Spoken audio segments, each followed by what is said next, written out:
Hello बच्चों, मैं हूं सहरिया रिजवी। एक बार फिर सीसीआई के प्लेटफॉर्म पर आपका स्वागत करता हूं। सीसीआई यानी कैम्ब्रिज कैरियर इंस्टीट्यूट, जो आपको पढ़ाता नहीं सिखाता है। कल बच्चों हमने जो बात की थी international definition of SI unit की, तो उसमें कुछ एसआई यूनिट की इंटरनेशनल डेफिनेशन हमने डिस्कस कर ली हैं। अब एक कुछ रह गई थी जिनके बारे में आज हम बात करेंगे। सबसे पहले हम बात करेंगे किसकी? One mole.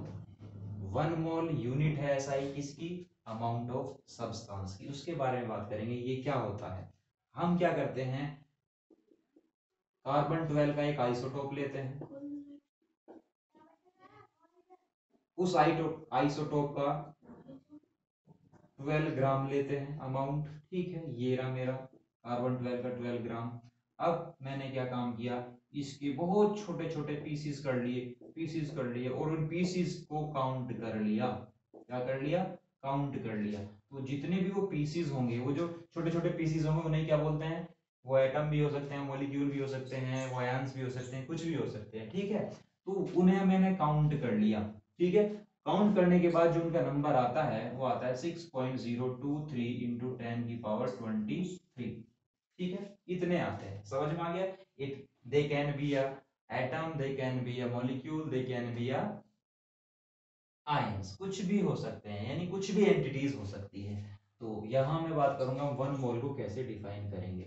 One mole is the amount of substance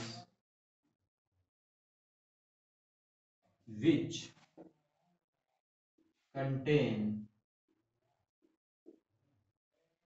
contain as many elementary entities as there are number of atom in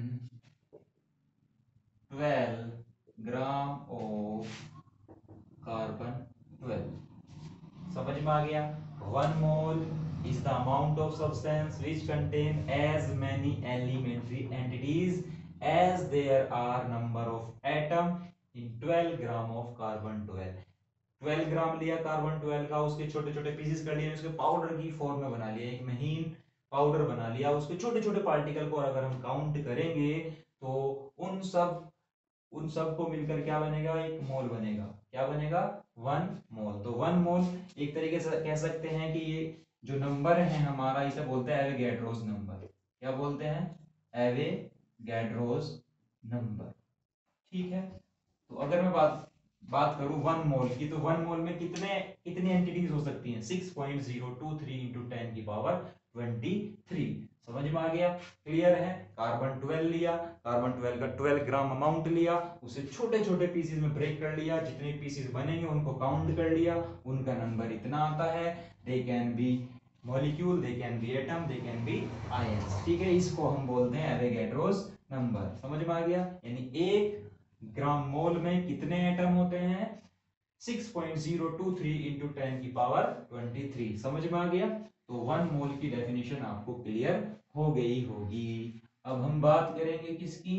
अब बात करने वाले हैं जो हमारी सप्लीमेंट्री यूनिट थी, उनकी डेफिनेशन क्या होगी। सप्लीमेंट्री यूनिट क्या थी? एक तो प्लेन एंगल की यूनिट थी एसआई।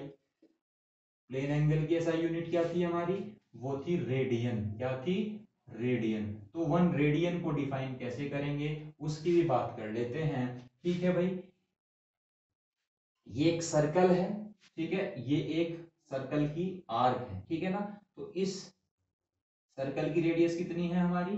आर है। ठीक है, अब ये जो इस सर्कल की आर्क के द्वारा सर्कल के सेंटर पर जो एंगल बनेगा, कब? जब ये आर्क लेंथ किसके बराबर होगी?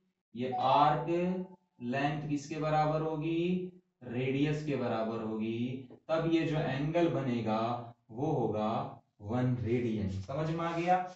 एक सर्कल की आर्क लेंथ के द्वारा उस सर्कल के सेंटर पर बना एंगल कब? जब ये आर्क लेंथ रेडियस के बराबर होती है, तो एंगल जो सबटेंड करता है वो वन रेडियन कहलाता है। तो 1 रेडियन को कैसे डिफाइन करेंगे? 1 radian, it is the angle subtend at the center of a circle. It is the angle subtended at the center of circle by an arc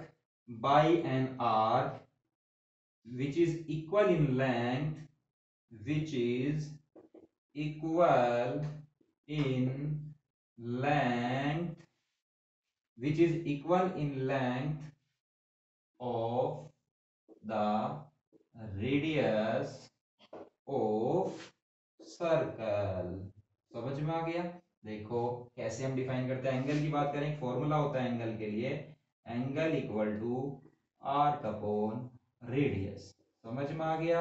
arc, इसे आर को दिखा देते हैं एस से, ठीक है, तो ये हो गया आर्क लेंथ एस और रेडियस होगी आर। अब मैं क्या कर देता हूं, जो आर्क लेंथ है वो किसके बराबर ले लूं? आर के बराबर। तो आर अपॉन आर, आर से आर कैंसिल आउट हो गया तो क्या बचा? 1। तो ये 1 क्या है? रेडियन है। तो एंगल कितना हो गया? 1 रेडियन हो गया। समझ में आ गया?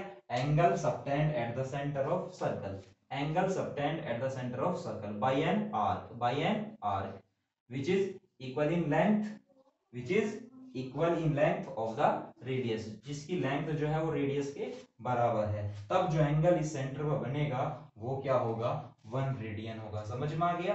यानी किसी भी आर्क लेंथ जिसकी लेंथ है रेडियस के बराबर, उसके द्वारा सर्कल के सेंटर पर जो कोण बनता है, जो एंगल बनता है, उसे हम कहते हैं 1 रेडियन। तो ये आपको क्लियर हो गई होगी। तो हम अब आगे बात करेंगे, जो सेकंड सप्लीमेंट्री यूनिट होती है वो होती है सॉलिड एंगल। क्या है हमारा? Solid angle. सॉलिड एंगल की एसआई जो यूनिट होती है वो होती है स्टेरेडियन। क्या होती है? स्टेरेडियन। चलो अब हम इसकी बात कर लेते हैं, स्टेरेडियन को कैसे डिफाइन करेंगे।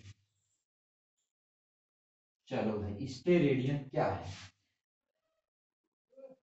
1 स्टेरेडियन, 1 स्टेरेडियन। देखो ये क्या है? कोई स्फीयर है। क्या है भाई? ये स्फीयर है, ठीक है। स्फीयर का ये सेंटर है। तो स्फीयर के सेंटर पर जो इस स्फीयर की कुछ सरफेस है, इस सरफेस, ये क्या है? स्फीयर की सरफेस है। इस स्फीयर की सरफेस के द्वारा जो इसके सेंटर पर जो एंगल बनेगा, that is called solid angle. क्या कहलाता है? ये सॉलिड एंगल। ठीक है, समझ में आ गया? तो सॉलिड एंगल क्या होता है? किसी भी स्फीयर के द्वारा उसके सेंटर पर जो सबटेंड एंगल होता है वो होता है सॉलिड एंगल। समझ में आ गया? क्लियर है? चलो भाई, अब सॉलिड एंगल तो आपको समझ में आ गया होगा। अब 1 स्टेरेडियन को कैसे डिफाइन करेंगे? तो 1 स्टेरेडियन क्या है? चलो उसे भी देख लेते हैं। 1 steradian is the solid angle subtended at the center of sphere by that surface of sphere which is equal in area, which is equal in area square of the radius। समझ में आ गया क्या काम किया? ये स्फीयर का एक सरफेस है, स्फीयर की एक सरफेस है। अब इस सरफेस के द्वारा जो सेंटर पे जो एंगल बनेगा वो होगा सॉलिड एंगल।